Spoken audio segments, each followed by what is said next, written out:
Baik, hari ini kita akan belajar tentang bagaimana cara mengidentifikasi topik. Bagaimana cara menentukan topik sebuah teks atau bacaan dalam bahasa Inggris. Okay, as we know that one of the types of questions in reading comprehension text is identifying the topic. Salah satu soal dalam pemahaman bacaan sebuah teks, khususnya di UTBK, SBMPTN, adalah menentukan topik. Sometimes, when you want to decide the topic, the level of difficulties is different between university students level and senior high school students level. Tentunya, soal-soal dalam reading comprehension level PTN, UTBK dengan level SMA yang jelas berbeda. Di setiap tahun lalu materi bahasa Inggris UTBK SBMPTN itu hanya 8 soal ya 2020. 2019 itu 15 soal. Artinya setiap tahun ada mengalami perubahan. But the type of questions is almost same in every year. Yeah, it asks you about the topic of the text, the main idea of the text, and then the writer's intentions towards the text, dan lain-lain. Tetapi level kesulitannya sudah pasti meningkat karena soalnya hanya 8 ya. Kalian harus diminta untuk menentukan jawaban secara cepat dan benar. And today I will try to show you how to identify the topic of the text. Ya, karena apa? Waktunya singkat, kalian harus bisa menentukan jawaban secepat mungkin dan sebenar mungkin. Baik. Ya, look at this.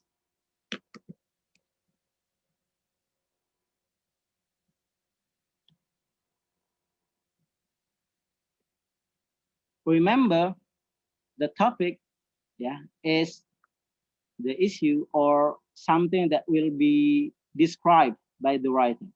Sesuatu yang akan dijelaskan oleh penulis itu namanya topik.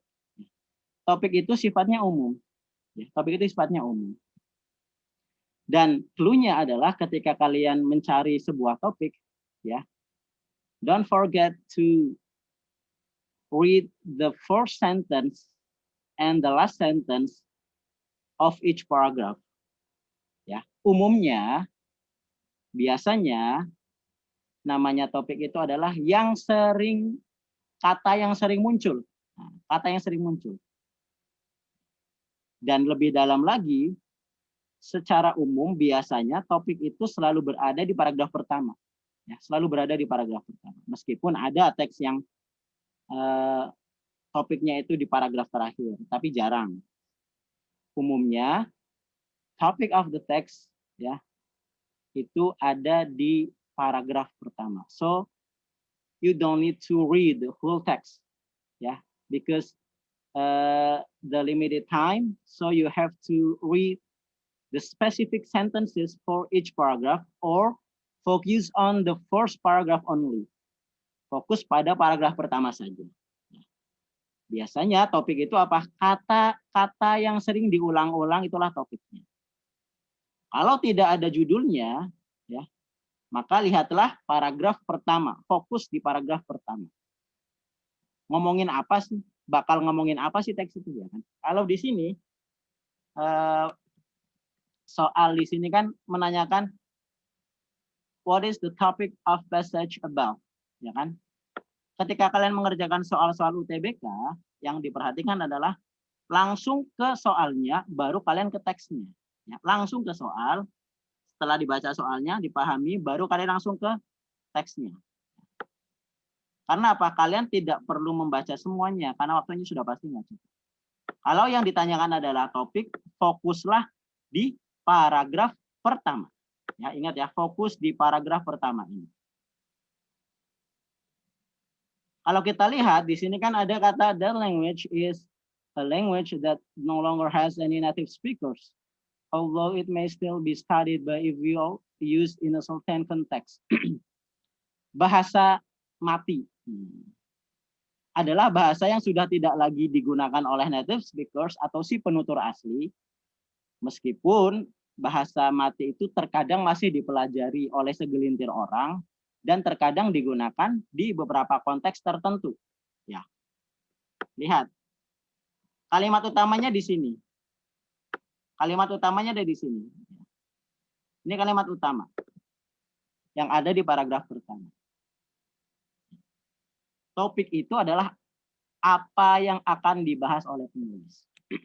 Ingat ya, apa yang akan dibahas oleh penulis. Kita lihat jawabannya. Nah, apakah jawabannya the means of worldwide exchange? Maksud dari pertukaran, nomor 2 sih. Nomor 1 mana? Ah, ini nih. Apakah topiknya that language and extinct language? Differences between that and extinct language? Reasons why language becomes dead and causes why language becomes extinct. Topik itu adalah hal umum yang akan dibahas. Dan umumnya ada di paragraf pertama. Apakah ngomongin that language? Kita tandai dulu ya. Benar nggak ngomongin that language? Benar, ada kata-kata that language di kalimat pertama. Ya. Kemudian di paragraf-paragraf setelahnya juga ada kata that language. Ya. Tapi yang paragraf kedua dan seterusnya itu sudah masuk ke apa? Sudah masuk ke bagian yang rincian. Artinya apa? Kalau sudah masuk ke bagian rinci, berarti itu menjelaskan topiknya itu, pengembangan dari topiknya itu, supporting paragraf dari topiknya itu. Karena apa?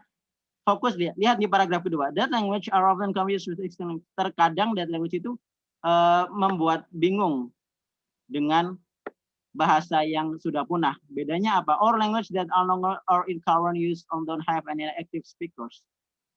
Ya. While some scholars have tried to draw a line between the two, in reality, the language and extinct language have undergone more or less the same phenomenon. They have lost native speakers and are no longer commonly used. Ya. Secara umum sama, sudah nggak ada yang penutur aslinya dan juga tidak ada lagi yang menggunakan. Tapi ini di paragraf kedua ngomongin tentang perbedaan dan persamaannya. Nah, kemudian yang ini juga apa? Rinciannya.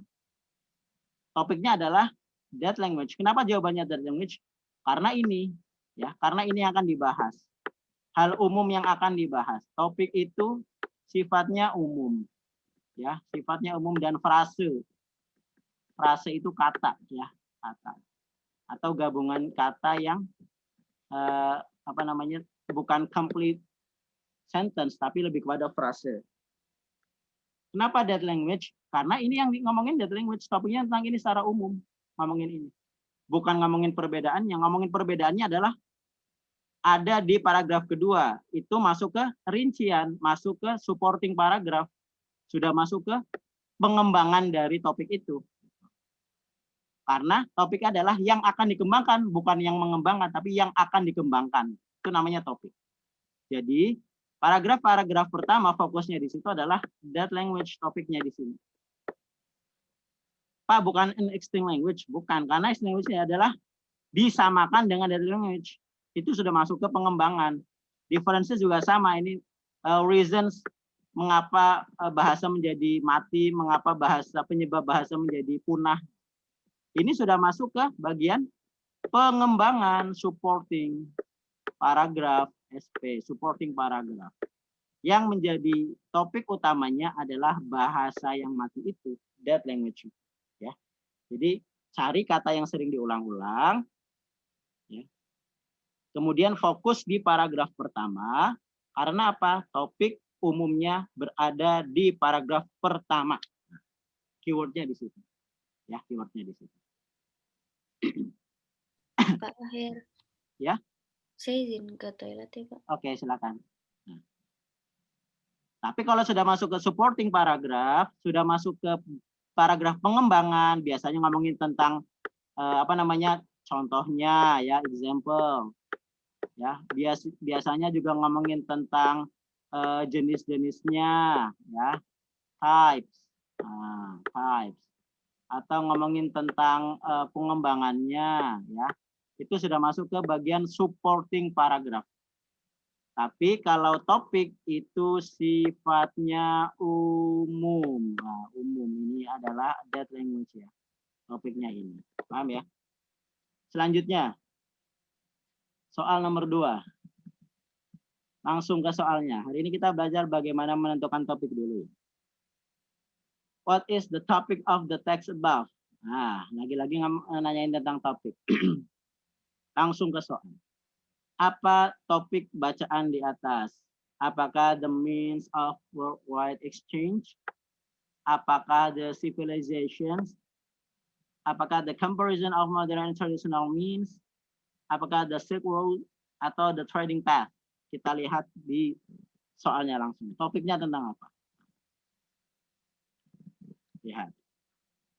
The centuries prior to the internet, much earlier than the steam engine, and well before the arrival of the airplane, there still existed a way to connect the world.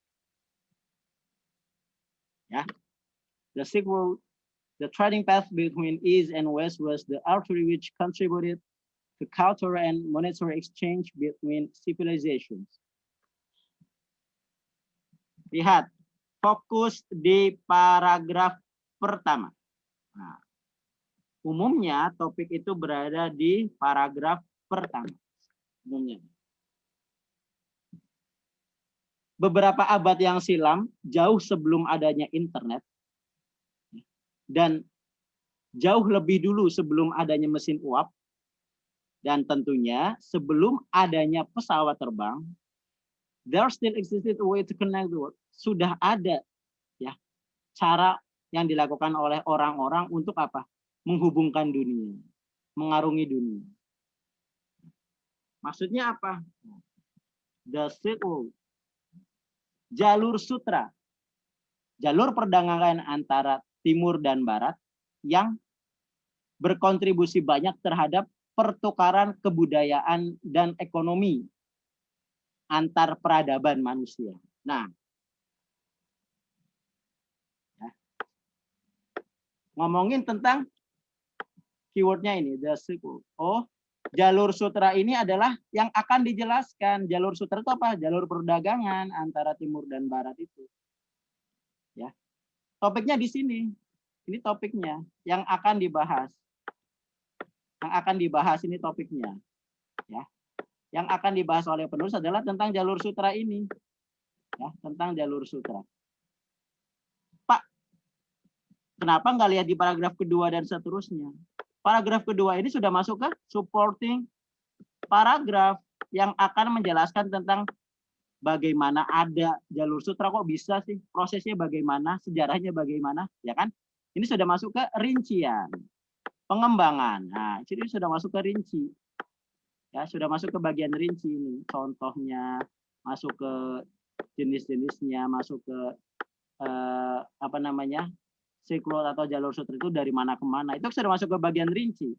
Sementara topik itu hal yang umum yang akan dibahas. Ya.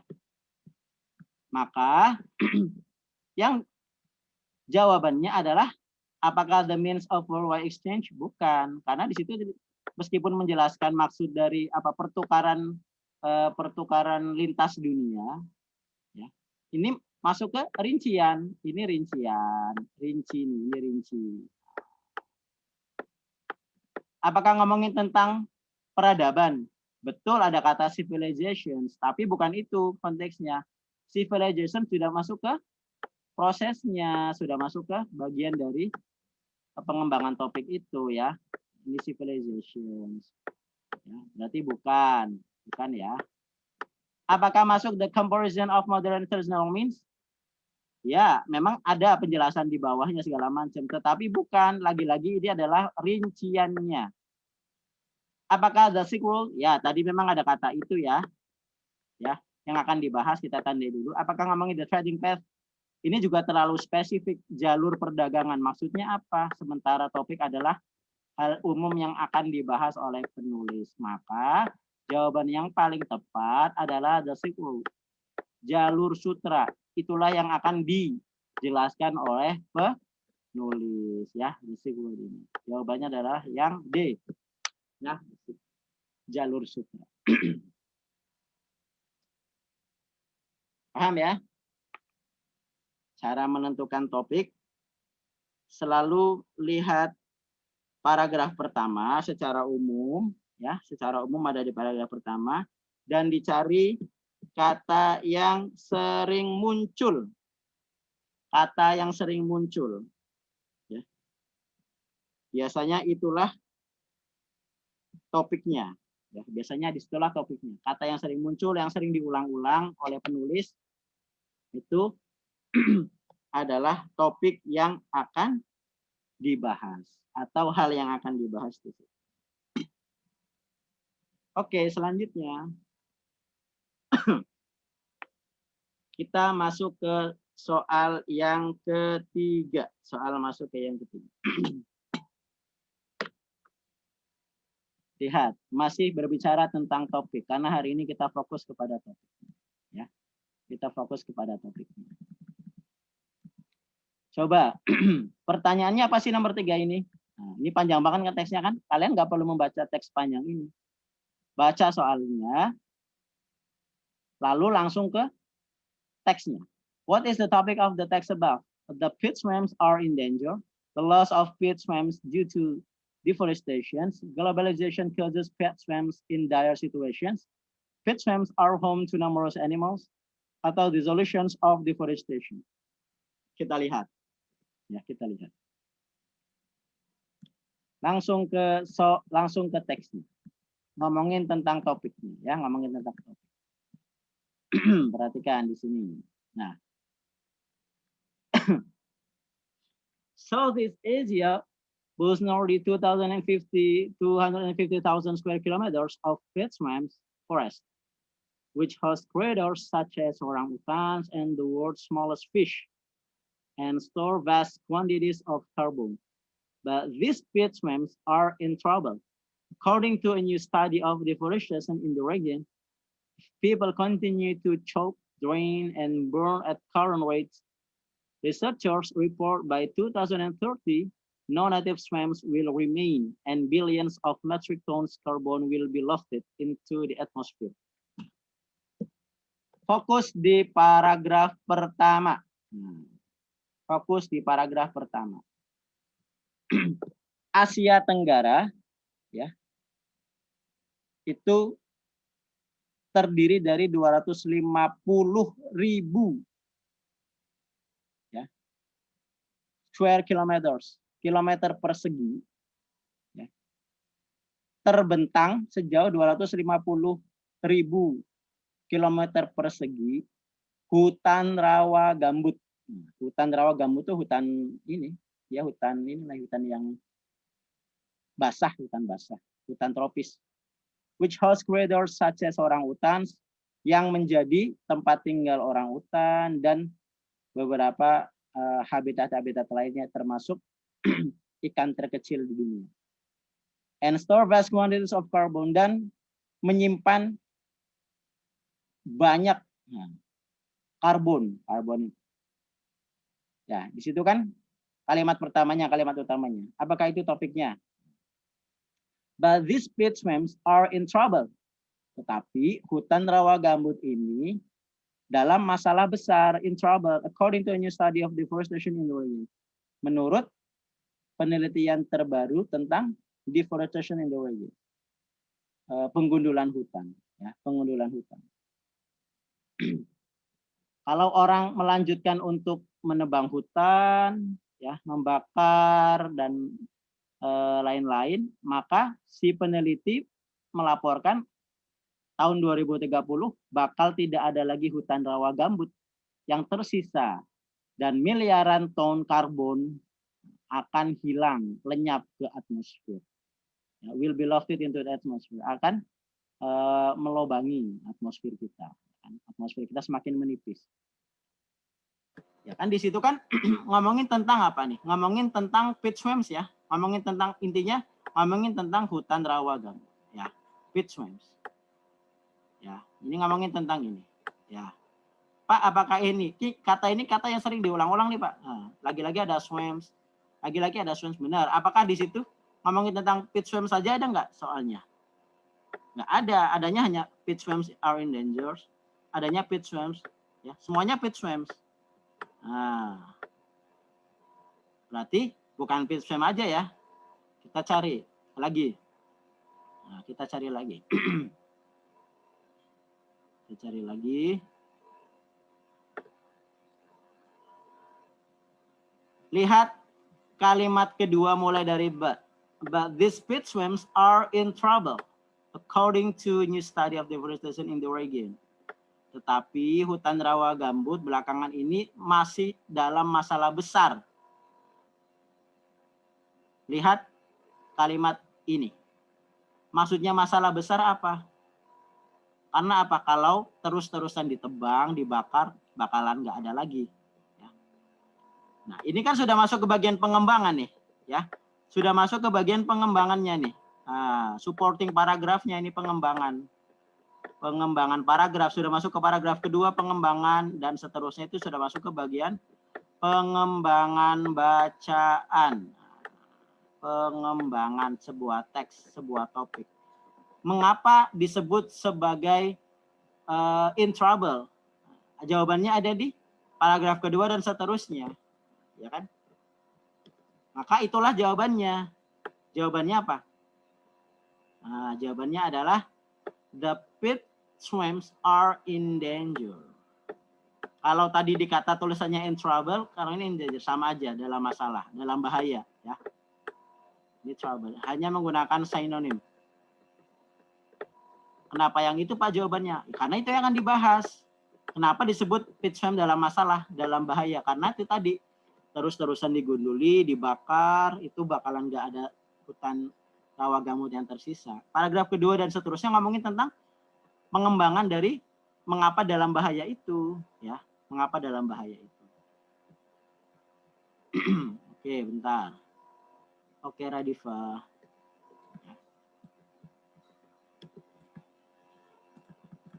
Kita lanjutkan. Maka jawabannya yang paling tepat adalah the peat swims are in danger. Hutan rawa gambut dalam masalah besar. Mengapa nggak the loss of peat swims due to deforestation? Ini masuk ke apa? Ini masuk ke pengembangan, rincian. Nah, ini masuk ke rincian. Kehilangan apa? Hilangnya hutan rawa gambut itu dikarenakan penggundulan hutan. Ya benar memang benar. Cuma ini masuk ke bagian rincian dan pengembangan. Kenapa sih dalam bahaya, dalam trouble? Ya karena ini deforestation. Ini sudah masuk ke rincian. Globalization causes peat swims in dire situation. Ini juga rincian, sama, ya sama. Peat swims are home to numerous animals. Ya, ini masuk ke bagian pengembangan juga. Ya. Apakah masuk ke the solutions of deforestation, solusi terhadap penggundulan hutan? Ini juga masuk ke rincian ya, rincian sama dengan atasnya. Kalau sudah masuk ke rincian, masuk ke supporting paragraph, masuk ke bagian pengembangan, maka itu ya sudah termasuk bagian dari pengembangan sebuah teks ya. Ingat itu, pengembangan. Maka jawaban yang paling tepat adalah yang A. The peat swims are in danger. The peat swims are in danger. Ya, paham ya? Selanjutnya, coba kalian baca ini teks yang nomor 4 ini. Langsung ke soalnya dulu. Soalnya ngomongin tentang apa sih? The topic of the text ya. Karena hari ini kita fokus kepada apa topik bacaan di atas. What is the topic of the text about? What causes aurora? The effects of aurora, the charged particles strike atoms, the places where aurora can be seen, and the colors of aurora. apa penyebab aurora, kemudian apakah the effect of aurora, apakah the charged particle strike atoms, apakah the place where aurora can be seen, dan lain-lain itu. Coba fokus pada paragraf pertama, ya, fokus pada paragraf pertama, terus cari jawabannya, langsung private chat jawabannya ke saya coba. Yuk cepet-cepetan, silakan baca nomor 4. Yuk silakan baca nomor 4. Yuk cepet-cepetan. Silakan baca nomor 4. Apa jawabannya? Cepet-cepetan. Ayo, cepet-cepetan. Mau lihat itunya, Pak? Tulisan Kan di scroll. udah saya kirim di ini download dong. Udah lihat kan udah. soalnya? Nah. Mana tadi? Coba benar. Nah, lihat nih. Fokus pada paragraf pertama.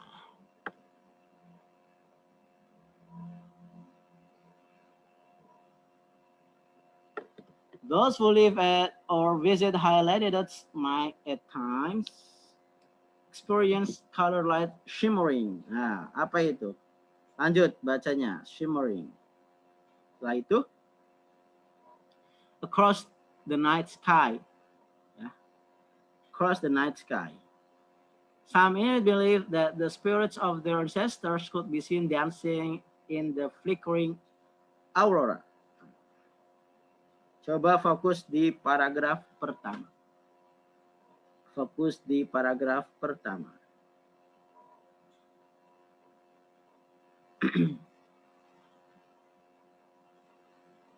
Fokus di paragraf pertama.